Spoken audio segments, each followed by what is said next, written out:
Tees. Joining us now, Don Redman, spokesperson for AAA Mississippi. Morning, Don. Thanks for joining us. Good morning. Thank you for having me. Well, the big news, perhaps maybe in the entire world, honestly, top of the list, is the rising price of fuel, gas, and I'm looking at it here in the studio right now. We did have a pullback from the day before on the price per barrel of West Texas and Brent crude, but it's back up again, climbing again today, as I'm sure you are well aware. But the average now, I think, $4.25? I would think it was $4.17 a day or two ago, up to $4.25 across the nation for a gallon of regular gas. Yeah, it's right? $4.32 actually. 32. Okay, thank you for that correction. $4.32. So just seems like every day we watch the signs change, as many of our audience have reported. It doesn't feel like there is an end in sight here soon to this. What are you guys thinking? And more importantly, I'll be quiet and let you talk. How is this changing habits? I saw you guys had a poll. I heard a story this morning where like 60% of Americans are now sort of adjusting their driving habits as a result of this precipitous rise of gas. Where do you see it going, and how are folks changing their habits? We're really in uncharted territory, and we're starting to become a little more reticent about making a prediction of where that ceiling is because, well, one, we don't want to be responsible for sparking any kind of crisis or panic. But, I mean, a few months ago, we had been warning our AAA members to be braced for, in Mississippi, $4 a gallon gasoline. Well, we're at that right now, and as you mentioned, it doesn't look like it's about to let up anytime soon. So much has to do with what kind of negotiations may be coming out of Ukraine, where Russia stops, if it further escalates. I mean, there's a lot of changes going on daily, and it's really hard to predict. I'm just advising our motorists now, just hold on to your wallets. You're going to have to budget accordingly, and we're going to be in new charted territories. And it's just not just as we in our personal vehicles, but look at the price of diesel, for example. Price of diesel in Mississippi is $4.88 a gallon. I mean, you're starting to talk to these big rig guys are saying it's now costing them over $1,000 to fill up. Well, someone's going to have to absorb that, and that's going to be us, the consumer. Whether at the grocery store, any retail store, your Amazon delivery, all of that is going to, these higher prices are going to have a huge rippling effect. But more importantly, what is the impact it's going to have on the family budget? Yeah, and I think folks are starting to make adjustments. Again, I think if I get this right, Don, that 60% are making those adjustments now, and I think when we get to the 450 point, 75% then start making adjustments to their driving habits. And is that right? Yeah, yes, it is. And the previous standard used to be about $3.50 a gallon, where AAA would start noticing people making changes. Well, I guess because you adjust for inflation, time is period, that now $4 seems to be that new threshold. And I think that we'll start seeing some significant changes as it climbs over. And we're talking again about $4.50 a gallon. We saw $4 a gallon in 2008. Well, that's been a long time has changed for that. And in fact, we were looking at crude then at about $150 a barrel. There's some speculation that crude today could still get up to $150 a barrel. But in today's dollars, that'll be pushing us closer to $5 a gallon. And I'm certain that will be the breaking point. People make significant changes in their driving behaviors. And we are approaching the summer. And so that means we're going to change over to the summer blends. That happens, next month? Is that right, Don? In April, is that when they start? The refineries have to be completed with that transition by May. And so you'll start seeing a periodic closures of some refineries as they make that changeover from a winter grade, which is cheaper to refine.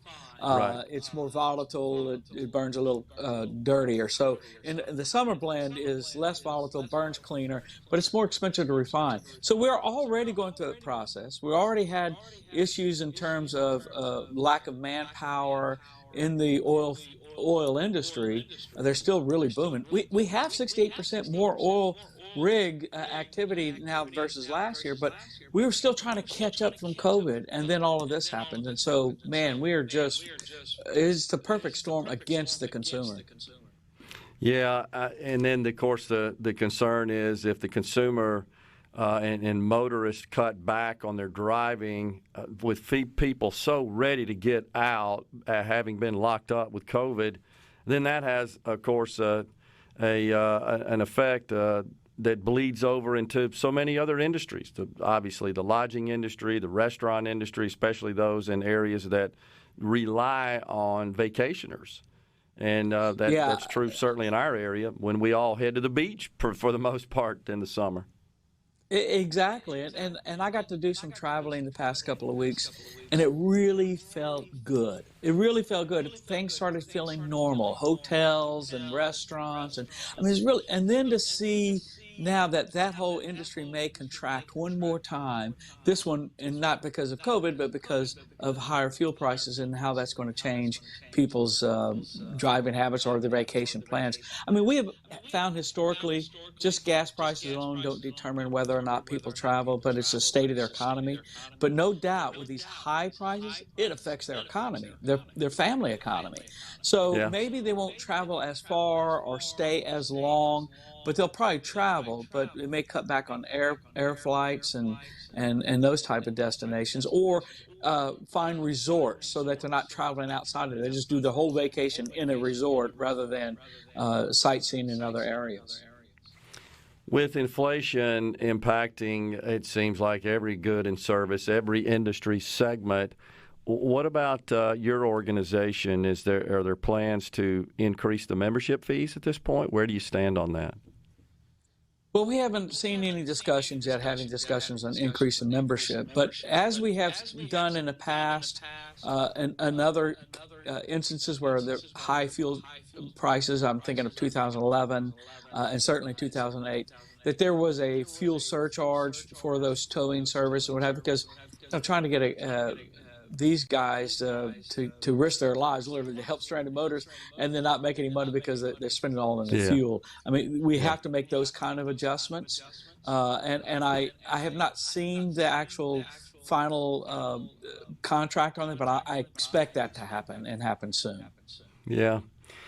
I'm seeing reports this morning, Don, in some states where there's a possibility they will pause their state fuel tax. And, of course, there are some in Congress that are calling on eliminating or certainly pausing, I should say, for temporarily the federal fuel tax, which I believe is 18 cents a change, if I'm not mistaken. But seeing a report out of Georgia and Michigan, probably the two that have got the most coverage, to pause their respective state fuel taxes.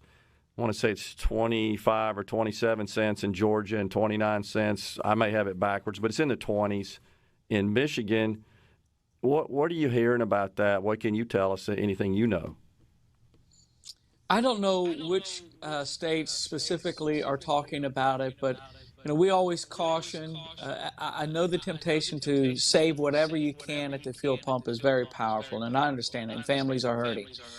But if these dollars are dedicated to the highways, then we at AAA really encourage states to keep that funding at those levels. I mean, we're truly taking away from highway maintenance, highway construction, to save a few dollars on the family, and it's a toss-up. But those roads, having safe roads, are very important. We're talking about filling potholes, filling in uneven pavement, adding shoulders. Those type of things are really important. And if those tax dollars are dedicated to transportation, I'm not talking about money that's thrown into the general fund. I'm talking about revenue that's brought in through the gas tax, and Mississippi is dedicated to transportation. It's a hard call for AAA because we really understand the importance of safe roads and good roads. I get it. I get it, and I appreciate your candor there, and I certainly understand the position. But I don't know. It sounds like an idea that might be getting traction. Haven't heard anything about that in Mississippi. I want to be clear. Not heard a single thing about the possibility of pausing the 18-cent fuel tax we have in Mississippi. But Don, appreciate as always you coming on and keeping us updated on what's going on out there on our roads. And we will talk to you soon, sir. Thank you. I enjoyed it. Thank you. Yes, sir. Don Redman, spokesperson for the AAA of Mississippi. Stay with us here on Middays. We're in the Element Well studios. We'll come right back.